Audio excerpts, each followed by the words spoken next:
नचारों और खिलाड़ियों को इनामात ही इनामात, एजाजात ही एजाजात, मुराआत ही मुराआत और साइंसदान सराबा एहतजाज। जी मेरे दिल दिल पाकिस्तान और जान जान पाकिस्तान वाले हम वतनों, ये है हमारे इस वतन अजीज की मौजूदा सूरत हाल। पास की अहमियत और कदर कीमत किसी से ढकी छुपी नहीं है, इसीलिए इसे व्हाइट गोल्ड भी कहा जाता है। हुकूमत में मौजूद कुछ माहिर माशियात का कहना है कि अगर पाकिस्तान में सालाना कपास की 1 करोड़ 50 लाख बेल काश्त हो और वो इंडस्ट्रीज में कंज्यूम भी हो जाए, तो पाकिस्तान की मईशत ना सिर्फ अपने पैरों पर खड़ी हो सकती है, बल्कि गैरों के आगे फैलाए जाने वाले कशकोल भी तोड़े जा सकते हैं। लेकिन बदकिस्मती से ऐसा सिर्फ कहा ही जाता है, अमली तौर पर जब ऐसा करने का वक्त आता है तो यही वो लोग होते हैं जो इस फसल की रिवाइवल के हवाले से किए जाने वाले इकदामात के रास्ते में हर्डल्स क्रिएट करते हैं और सोतेलों जैसा सलूक करके अपने खोलो फेल में तजाद का सबूत देते हैं।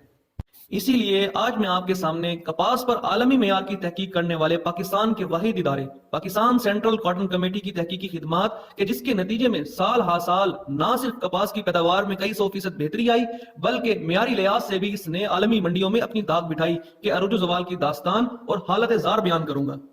जनाबे वाला, पाकिस्तान सेंट्रल कॉटन कमेटी जिसका कयाम पाकिस्तान बनने के बाद अमल में लाया गया और आज से तकरीबन 50 साल पहले इसके मेजर तहकीकी यूनिट्स ने पूरे पाकिस्तान में मेयारी तहकीकी सरगर्मियों का आगाज किया और देखते ही देखते चंद सालों में इस इदारे ने अपनी तहकीकी काबिलियत की बदौलत आलमी सतह पर अपना एक मकाम और मर्तबा बना लिया।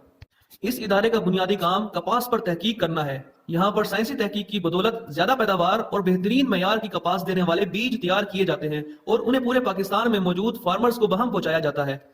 और ज्यादा से ज्यादा इलाके पर कपास काश्त करवाई जाती है ताकि मुल्क में कपास की जरूरत को दरामद किए बिना ही पूरा किया जा सके और नतीजतन वतन अजीज माशी तौर पर मुस्तहकम हो सके। इस इदारे ने अपनी तहकीकी काबिलियत की बदौलत इस बेहतरीन मेयार के बीज तैयार किए कि पूरे पाकिस्तान में काश की जाने वाली कपास का 90% हिस्सा इस इदारे की तैयार करदा कपास की वैरायटी पर मुश्तमिल होने लगा। इसके अलावा इस इदारे ने वीकली, मंथली, एनुअली और ट्रैवलिंग सेमिनार के जरिए किसानों तक रसाई हासिल करके कपास की काश्त, ज्यादा पैदावार और बीमारियों से बचाव की खातिर बेहतरीन मुहिम का भी आगाज किया। मजीद ये कि SMS सर्विस के जरिए माहौलियाती तब्दीलियां और उनसे पैदा होने वाले खतरात से निपटने के लिए बर वक्त मालूमात भी किसानों तक पहुंचाने का काम यह इदारा सर अंजाम देता रहा। और जब दुश्मनों ने वतन अजीज की मईशत की इस रीढ़ की हड्डी को फलता फूलता देखा तो साजिशों का जाल बुनकर ऐसे ब्यूरोक्रेट्स इस इदारे पर नाजिल कर दिए कि जिन्होंने इस इदारे की अपनी ही मईशत को जमीन बोस कर दिया, यानी माशी तौर पर इतना बदहाल कर दिया कि इस आलमी मेयार के तहकीकी इदारे के लिए तहकीक जारी रखना तो दरकिनार, अपने साइंसदानों की सैलरीज और इदारे के यूटिलिटी बिल्स की अदायगी तक के पैसे नहीं रहे। और पिछले 8 माह से पूरे पाकिस्तान में काम करने वाले इस इदारे के मुलाजमीन यानी कपास पर तहकीक करने वाले इस इदारे के बेहतरीन साइंसदान अपनी तनख्वाहों और 2018 से लेकर अब तक के बकाया जात के लिए दर बदर की ठोकरें खाने पर मजबूर हैं।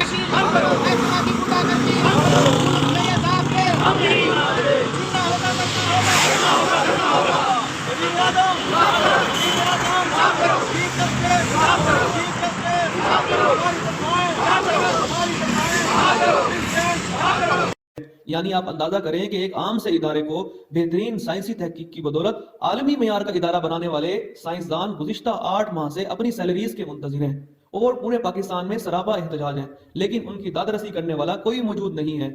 ये लोग इस कदर बदहाली का शिकार हैं कि 8 माह से सैलरी ना मिलने के बाइस यूटिलिटी बिल्स की अदम अदायगी की वजह से इनके घरों से बिजली, गैस और पानी के कनेक्शंस काट दिए गए हैं। इनके बच्चों को फीस अदा ना करने पर स्कूल से निकाल दिया गया है। अद्वियात की अदम दस्तयाबी की वजह से सेहत के शदीद मसाइल इनमें जन्म ले चुके हैं और दिन ब दिन अमवात में भी इजाफा होता जा रहा है। भूख, अफलास और फाकों से तंग आकर अब तो इस इदारे के मुलाजमीन ने खुदकुशियां करना भी शुरू कर दी हैं। इन बदतरीन हालात से गुजरने वाले इस तहकीकी इदारे के मुलाजमीन के लिए हुकूमत वक्त के पास देने को चंद रुपए मौजूद नहीं है। गर्दन में सरिया लिए बैठे उन ब्यूरोक्रेट्स के पास इस इदारे और इस इदारे के मुलाजमीन की बहाली के लिए कोई पॉलिसी नहीं है। साइंसी तहकीक जो दुनिया में तरक्की की वजह और मईशत की बेहतरी की जमानत होती है, उसको परवान चढ़ाने के लिए किसी सियासतदान और बड़े बड़े ओहदों वाले ब्यूरोक्रेट्स के पास कोई लाएअमल मौजूद नहीं है। हाँ, अगर है तो सब कुछ खिलाड़ियों के लिए, जो खिलाड़ी एक एक मैच का 10-10 लाख लेते हैं, लाखों रुपए महाना तनख्वाह लेते हैं। उनको सिर्फ प्रोटोकॉल देने के लिए ही हुकूमत वक्त के पास अरब रुपए मौजूद है। ब्यूरोक्रेट्स के पास उन खिलाड़ियों के रास्ते में आने वाले एक कंकर को हटाने के लिए भी पॉलिसी मौजूद है और उस पॉलिसी पर अमल कराने के लिए इनके पास बेतहाशा नफरी भी मौजूद है। वैसे तो अपने दिल दिल पाकिस्तान, जान जान पाकिस्तान में हर चीज की किल्लत है, लेकिन उनमें बिजली और पेट्रोल सरे फहरिस्त हैं और हुकूमत वक्त के पास इन खिलाड़ियों को देने के लिए बिजली और पेट्रोल के सुलेमानी टोपी पहने हुए बेतहाशा जखायर मौजूद हैं जो आम आंख से नजर नहीं आते। साइंसी तहकीक की अहमियत, इसकी कदर कीमत और इससे हासिल होने वाले समरात को समझने वाले ममालिक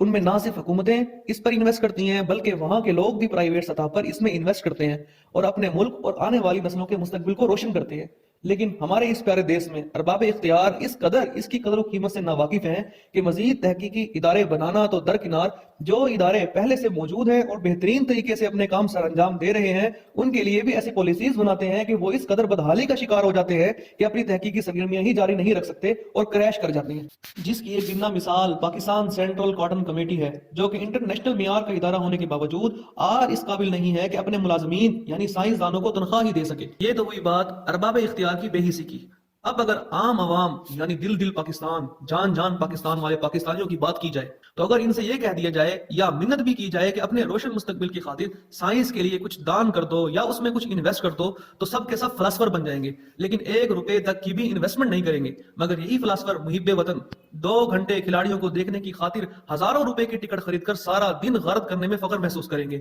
اس سے صاف ظاہر ہو جاتا ہے کہ اہمیت اوپر سے لے کر نیچے تک گیند بلے کی ہے، سائنس کی نہیں۔ اس لیے تعلیمی نصاب سے سائنس کو نکال کر گیند بلے کو ہی شامل کر دینا چاہیے تاکہ آنے والی نسلوں کے لیے یہ سند ہو جائے اور ان کو سمجھنے میں آسانی ہو کہ سائنس کی بجائے گیند بلہ ہی کامیابی کی ضمانت ہے، اور اپنے سائنس پڑھنے والے آباء و اجداد کی طرح ناکامی ہاتھ میں لے کر نہ پھرتے رہے بلکہ گیند بلہ پکڑ کر کامیابی کی سیڑھیاں چڑھتے جائیں۔